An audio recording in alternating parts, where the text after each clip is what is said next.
خب بار دیگه درود هموطنان عزیز، برادرای بی‌نهایت گرامی، اول قدر مخلص و هواداران کانال بنده خادم خلق، امیدوارم که خوب صحت سلامت و سربلند باشه و درود خداوند به خانواده یکایک شما. هر وقتی که فرصت یافتیم هر چیزی یک کمی فکر و نظر خودمون میگیم، امیدوارم که طوری میفهمیم.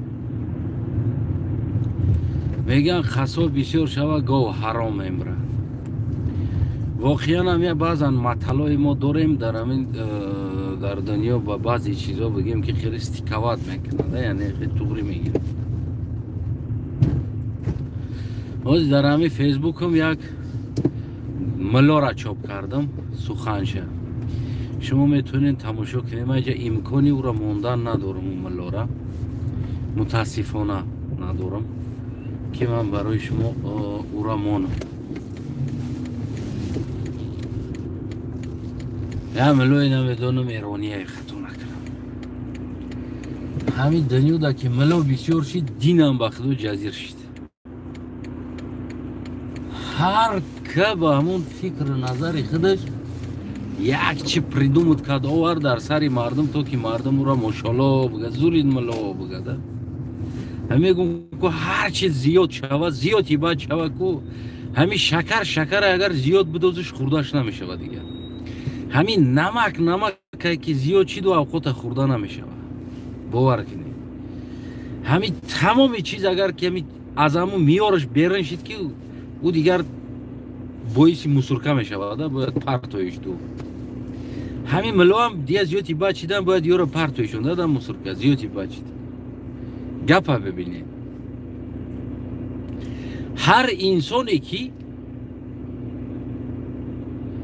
شیر یک گاو باشه، شیر یک بز باشه، یعنی که او را فرق نداره او کی هست. اگر که او انسان خورد، همه خوردگی ها همش با یک دیگریش اکا و دودر حساب می شوند. برای که یک شیر خوردن یعنی شیرخور می شوند. او مهم نیست شیر آدم باشه، بلکه شیر حیوان هم اونا با یک دیگریش روان نمی شوند. فتوا دادیسته.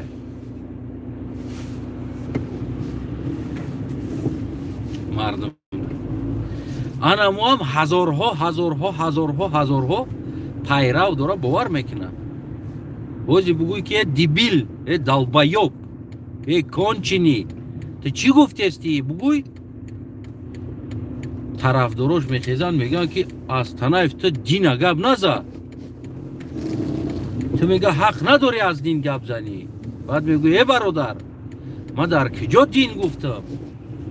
من گفته استودم که این یک دیبیل که شما نامو را دین حسابش میکنین، ملا حسابش میکنین، نامو دلبایوب چی گفته استوده است؟ میدونه خودش گفته است، یک گپشه معناش فهمیده استوده است که چی گفته استوده است. و اونمو پیرو داره، اونمو آدمو باور میکنن، اونمو رو آدمو بگیم که گپش میگیرن و اجرا هم میکنن. کی مثال گو یک همسایه اگر تولد کنه، ما یک خونهش رو شیرچوی کدگی باشه، از همون شیر یا اتاله کده باشه، نمیدونم هر چی کرده باشه، در پیش من همچون مهمون بکشه و همسایه را دخترش ماده خواهر میشوه، بچهش دودر میشوه.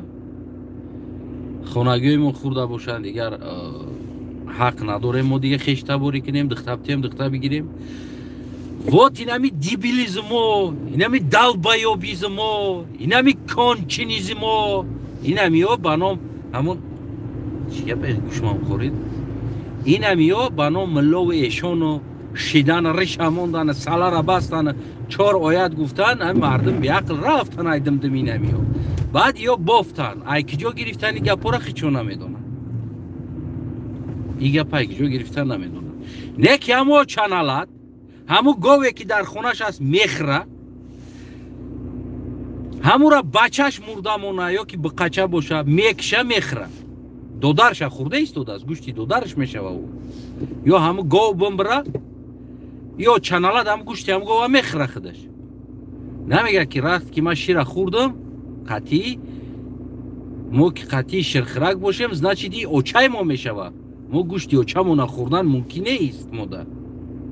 Значит индиё ҳамое ки гова эҳтиром мекунанд, барои ширшон намехӯранд, мисли ҳамон очашон эҳтиром мекунанд, ҳам болгузар, яъне гӯштша намехӯранд.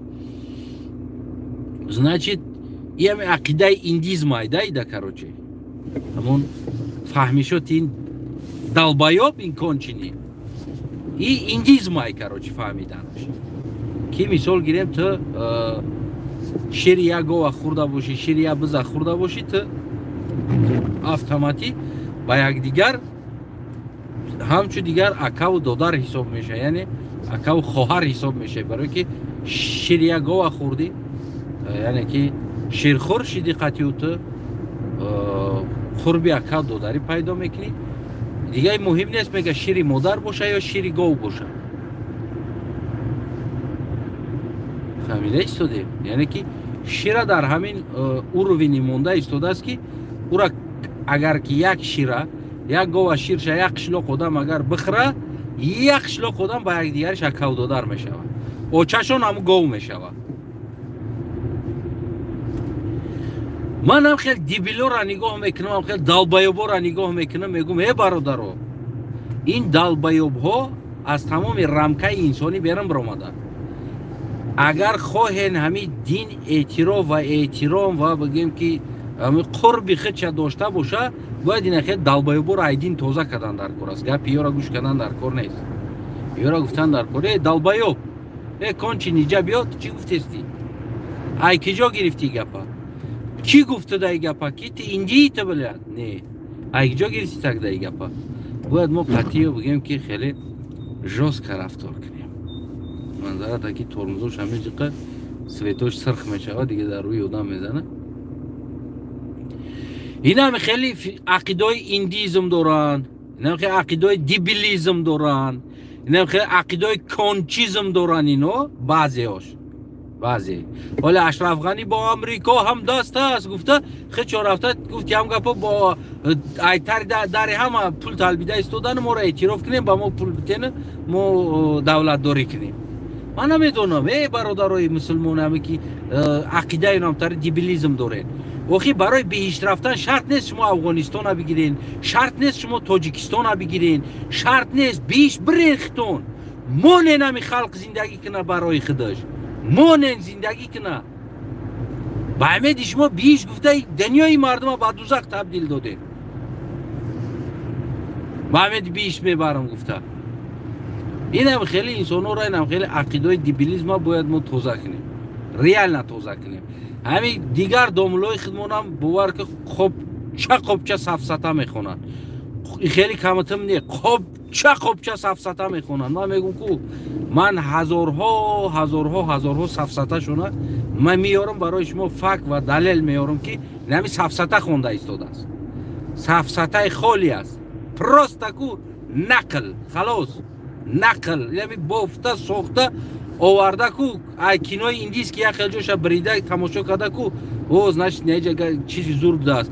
ҳамира ман камтар как алиш кунам, тамом динӣ мешава. гуфта ай кинои индийски оварда ку шумо да нақл мекарда. шумо боша гиря карда мешиштен дар ҳамҷо. барои фаҳмидан ақл дар кор аст, кор фармондан дар кор. инами агар намо муллоро агар нами равози шумо гӯш кунем, ман дар фейсбукм партофтам, ман навиштагим намедонам гиря кунам, бихандам озир.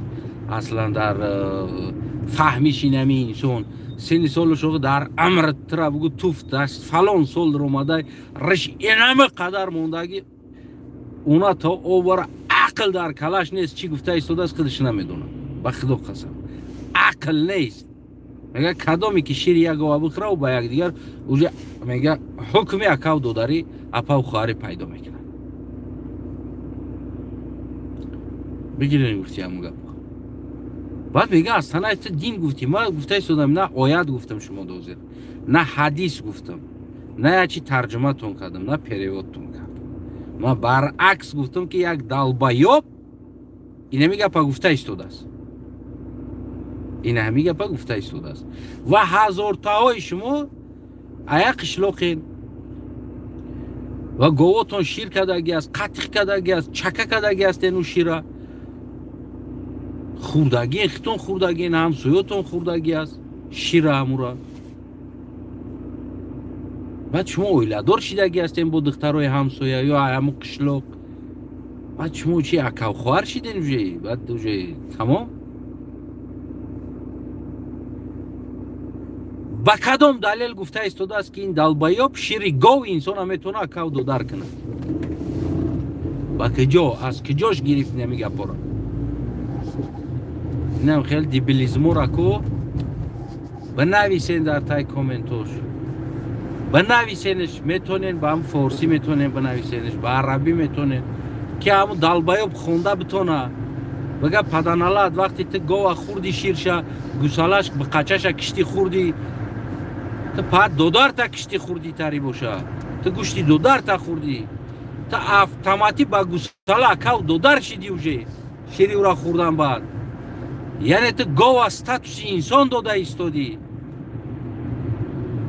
گفته خطیش صحبت کنیم بنویسین سلامت باشین فکر نظرتون هم میتونه زیر کامنت بنویسین تو کجا اونمو گفتی همو گپو نامو دلبایابی که از نام دین میدرویه و ریشن همه قدر مونده از چهره دین میدرویه و گپوی دلبایاب گپ میزنه تو کجا همو پرف است همی گپش تو کجا حقیقت داره از نگاه شما میتونین بنویسین میشه که من شما شیریه گوه بخریم و автомати اکاو خواهر شویم برای که شیریه گوه خودیم بعد در یک اویله زن شوهر پدر مادر شما زن شوهر شیریه گوه میخره بعد نکاح کردنشون در یک اویله او автоматیکی میتونن که اوجه ستاتوس اکاو دودار باشن بعد اویله دار شدنشون که مثال گیریم میخره شیریه همون گوه چه خیلی میشوی انا بگیم همیره چه خیلی میفهمین شما مثال پدر مادرتون شیریه گاو میخرم خلاص در خونه گاو میکنن شیری گاو مادر شیرچای میکنه پدر هم میخره یا شیر میپزه ماسکه میپرتوه هم پدر میخره هم مادر میخره بعد یا автомати بعد خوردن همین شیر اینا اوجه نکاح دارن اگر که پیش هم نخورده باشن بعد خوردن اینا از همون روز یعنی با یک دیگر شیرخه را کودودار میشوند گیم که اوجه زن شوهر نه و نکاح یا چی میشوه که شیر یا را اوجه автомати کودودار شیرخه را کنه نمیدونم نمیدونم اونانگه سکیو اگجا میگیرن نمتر دیبلیزما کجا میارن من اینمیش ده حیرانم با گفتی بگیریم که دنیا دا دیگه هیچ که یکم بگونه نیست برای چی؟ برای که همه ما شیری گاو خوردگیم ما خطی همسایه ما خوردگیم شیری گاوی همسایه را خوردگی هستیم همسایه شیری گاوی ما را خوردگیم خلاص ما همسایه قطعی که خیلی همسایه نبودیم من نو فهمیدم که همه ما که اکاودو در بدهیم این اگر یک قلق قطعیت توجگی اگر شیر یک گاو بخره این یک قلق توجگ بگونه نمیشه اکاودو در میشه شیر خرگ میشه شیر یک گاو بخرن